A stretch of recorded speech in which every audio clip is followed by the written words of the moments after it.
جو میں لے رہا ہوں اس کے بعد میں اپنی تقریر کو ختم کر دوں گا.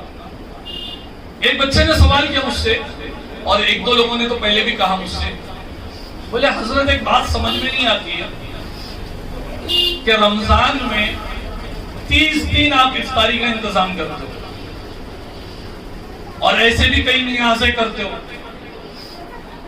یہ ایکس اسٹوڈنٹ کے جلسے کے لیے آپ چھوٹا چھوٹا سا یہ چندہ جمع کرتے تو کیوں کر رہے ہو, اور اتنا ایکٹیو کہ جیسی پیسہ آیا اس کا اتنا پیسہ آ گیا, اس کا اتنا پیسہ آ گیا, یہ حساب کتاب یہ سب کیوں کر رہے ہو؟ ارے آپ خالی اشارہ کرو, ہم لوگ حاضر کر دیں گے. یہ 3-4 پائلی کیا ہے حضرت, آپ خالی بولو حاضر ہو جائے گی. میں نے کہا ارے یار میں کیا, ہمارے جتنے مولانا ہیں یہ بھی کسی کی طرف اشارہ کریں گے تو ہو جائے گا, لیکن اس کے پیچھے ایک کانسیپٹ ہے, اس کے پیچھے ایک وجہ ہے. جو میں اتنی محنت کر رہا ہوں نا, اتنا جو جمع کرا رہا ہوں نا, اس کے پیچھے ایک وجہ ہے. میں تمہارا بھلا چاہتا ہوں. کبھی تم نے کسی ایسے آدمی کو دیکھا ہے, ہو سکتا ہے تمہارے گھر میں ہی ہو,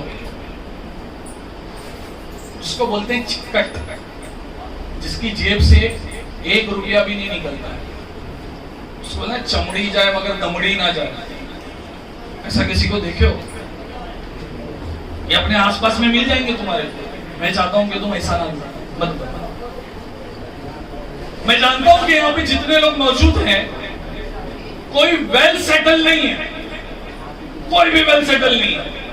کوئی پڑھائی کر رہا ہے, جو بچے پیسے بھیج رہے ہیں, کوئی جسٹ کالج میں گیا ہے, کوئی جسٹ جاب کر رہا ہے, کوئی جاب سرچ کر رہا ہے. لیکن ان سے کہا جا رہا ہے کہ بیٹا نیاز ہے نا تو اس میں پیسے ڈالو, بھلے 1 روپیہ ڈالو. لیکن ماشاءاللہ 51, 101, 201, 250, 500 ڈال رہے ہیں. ٹھیک ہے, میں کیا چاہتا ہوں وہ سنو. میں چاہتا ہوں ایک بار نبی اکرم صلی اللہ تعالی علیہ وسلم بھوکے تھے, کھانا نہیں کھا. اتنے میں ایک شخص آ گیا, کھانے کا مطالبہ کیا. نبی اکرم صلی اللہ تعالی علیہ وسلم نے گھر میں پوچھا کہ کچھ ہے کھانے کے لیے؟ تو گھر سے جواب آیا کہ کچھ بھی نہیں ہے کھانے کے لیے. تو ایک صحابی رسول ابو طلحہ رضی اللہ تعالیٰ عنہ, انہوں نے کہا حضرت میں اپنے گھر لے جاتا ہوں, اپنے گھر لے کے جا کر کے ان کی دعوت کرتا ہوں. وہ لے کے گئے گھر پہ. اب گھر پہ جب بھی کوئی مہمان کو لے کے جایا جاتا ہے تو اس کو ڈائریکٹ اندر نہیں لے کے جاتے, اس کو پہلے باہر کھڑا کیا جاتا ہے, پھر باہر بٹھا دیا جاتا ہے, خود گھر میں جاتے ہیں, گھر میں جا کر کے اطلاع دیتے ہیں کہ فلاں کو لے کے آیا ہوں, اس لیے لایا ہوں, اس لیے لایا ہوں, ایسی بات ہے ویسی بات ہے. گھر والوں کو اویئر کیا جاتا ہے. تو یہ بھی چلے گئے گھر کے اندر, اس مہمان کو باہر بٹھا کے کہا رسول اللہ صلی اللہ علیہ وسلم کے یہاں پہ مہمان آئے تھے تو ایسی ایسی بات ہو گئی تو میں نے ان کو اپنا مہمان بنا لیا ہوں, تو ان کے لیے کھانا سرو کرنا ہے. بی بی نے بولی ارے یہ کیا کر دیا تم نے, کھانا تو ہے ہی نہیں, کیا بات کر رہی ہو؟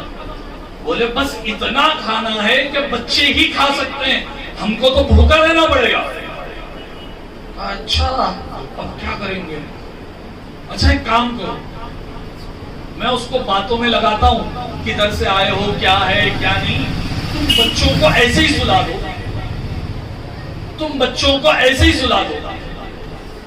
اور پھر اس کے بعد جب میں اس کو گھر میں لے کے آؤں, یاد رکھیے سنت طریقہ یہ ہے کہ جب مہمان کم ہونا تو میزبان کو ساتھ میں بیٹھ کے کھانا چاہیے, اور جب مہمان زیادہ ہو تو میزبان کو کھانے پر نہیں بیٹھنا چاہیے, پہلے سب کو کھلانا چاہیے.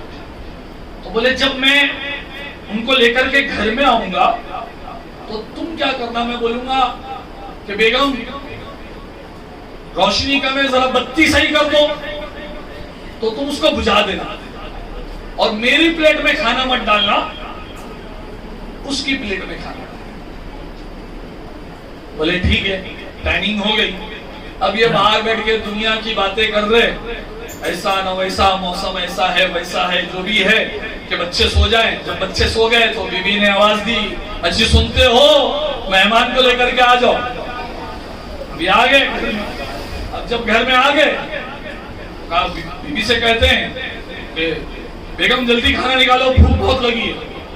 اب وہ کھانا آتا ہے پلیٹ میں، اب کھانا آتا ہے تو جیسے ہی کھانا پلیٹ میں آتا ہے تو بی بی سے کہتے ہیں کہ بیگم روشنی کم لگ رہی ہے، ذرا بتی برابر کر دو۔ بتی مطلب یہ ٹیوب لائٹ نہیں تھی اس وقت، سمجھ سکتے ہو، چراغ، بولے بتی برابر کر دو۔ اب وہ بتی برابر کرنے کے چکر میں ہاتھ سے بجھا دیتی ہے، ارے چراغ بجھ گیا، اب جلانے میں بہت بڑا ٹائم لگے گا، آپ لوگ ایک کام کرو کہ آپ لوگ کھانا کھا لو۔ کہا ٹھیک ہے۔ اب مہمان کھانا کھا رہا ہے، اب یہ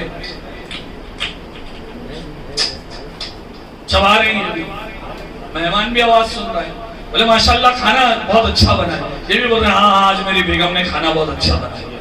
اب پورا کھانا پیٹ بھر کے اس کو کھلا دیا، خود کچھ بھی نہیں کھایا، نہ خود کھایا، نہ بیوی کو کھانے دیا، نہ بچے کو کھانے دیا، پورا کھانا مہمان کو کھلا دیا۔ صبح میں نبی اکرم صلی اللہ علیہ وسلم نے ان کے لیے بشارت دی کہ تم نے جو کیا اللہ کو تمہاری ادا بہت پسند ہے، تو میں چاہتا ہوں یہ صفت تمہارے اندر پیدا ہو، ایثار کا جذبہ تمہارے اندر پیدا ہو۔ آج تمہارے پاس کچھ نہیں ہے لیکن تمہارے دل میں یہ جذبہ ہو کہ مجھے ہر مہینہ 100-200 روپیہ نکال کے اللہ اور اس کے رسول کے نام پر خرچ کرو۔ میں چاہتا ہوں کہ تمہاری جیب سے پیسہ نکلے، آج نیاز کے نام پہ نکل رہا ہے، کل اگر کوئی ضرورت مند آئے گا تو تمہارے کو دینے کی عادت رہے گی تو تم پیسے دو گے۔ میں چاہتا ہوں کہ نبی اکرم صلی اللہ علیہ وسلم نے ارشاد فرمایا کہ 1,00,000 درہم کو پیچھے چھوڑ دیا، یعنی 1 روپیہ 1,00,000 روپیے کو پیچھے چھوڑ دیا۔ صحابہ نے پوچھا یا رسول اللہ ایسے کیسے ہو سکتا ہے، 1,00,000 بہت ہوتا ہے، 1 روپیہ بہت کم ہوتا ہے۔ سرکار نے فرمایا نہیں، جس کے پاس صرف 2 روپیہ تھا اس نے جو 1 روپیہ صدقہ کیا وہ 1,00,000 روپیے سے بہتر ہے جس کے پاس لاکھوں تھا اور اس نے 1,00,000 خرچ کیا۔ میں چاہتا ہوں کہ تمہارے اندر وہ صفت پیدا ہو کہ جب تمہارا کوئی بھائی، تمہاری بہن، تمہارا رشتہ دار، تمہارا دوست مجبور و لاچار دکھے تو تمہارے جیب سے پیسہ نکلنا چاہیے۔ جب رمضان آئے اور تم رمضان میں رہو تو اپنی جیب سے پیسے نکال کر کے اپنے رشتہ دار بھائی بہنوں کو دو۔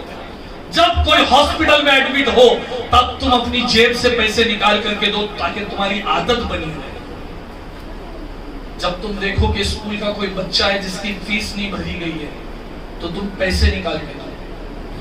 پتا ہے جب تم اپنے ماں باپ کو یہ کرتے ہوئے دیکھتے ہو تب تمہارے اندر یہ عادت پیدا ہوتی ہے۔ یہی وہ ٹائم ہے کہ جب اپنی ضروریات کو چھوڑ کر کے دوسروں کی ضرورتوں کو پورا کرنے کا دل میں جذبہ پیدا ہو اور اس پر عمل کرو تو زندگی آسان ہوتی ہے۔ میں بہت جن کو جانتا ہوں ایسے کہ پیسے والے ہیں، مڈل کلاس ہیں، لوور کلاس ہے، 1 روپیہ ان کی جیب سے نہیں نکلتا۔ ارے نیاز کے لیے تو چھوڑ دو، مسجد کے لیے چھوڑ دو، مدرسے کے لیے چھوڑ دو، کوئی بیمار آتا ہے اس کے لیے بھی نہیں نکلتا، اپنے رشتہ دار بھائی بہنوں کے لیے نہیں نکلتا۔ تو میں تمہارے کو اس جگہ پر نہیں دیکھنا چاہتا ہوں۔ میں نے بہت پہلے بھی کہا تھا، میں مانتا بھی ہوں کہ جتنے بچے، جتنی بچیاں یہاں پر آتے ہیں وہ میرے بیٹے بیٹیاں ہیں۔ تم میرے دوست کے بیٹے ہو، تم میرے پہچان والے کی بیٹی ہو، سب دروازے کے باہر مدرسے میں آ گئے تو تم میرے بچے ہو۔ جیسا میں اپنے بچوں کی پرورش کر رہا ہوں میں چاہتا ہوں وہ ساری صفتیں تمہارے اندر آئیں، تمہارے اندر جذبہ پیدا ہو کہ میں دوسروں کی مدد کر سکوں۔ ارے کتنے دن دو گے مجھ کو؟ 2 مہینہ، 4 مہینہ، 5 مہینہ، لیکن وہ 5-6 مہینے میں عادت ہو جائے گی کہ جب بھی کوئی نیک کام کے لیے بولے گا نا پہلا پرس پہ ہاتھ ڈالو گے، لے میری طرف سے میری اتنی استطاعت ہے لیکن رکھ۔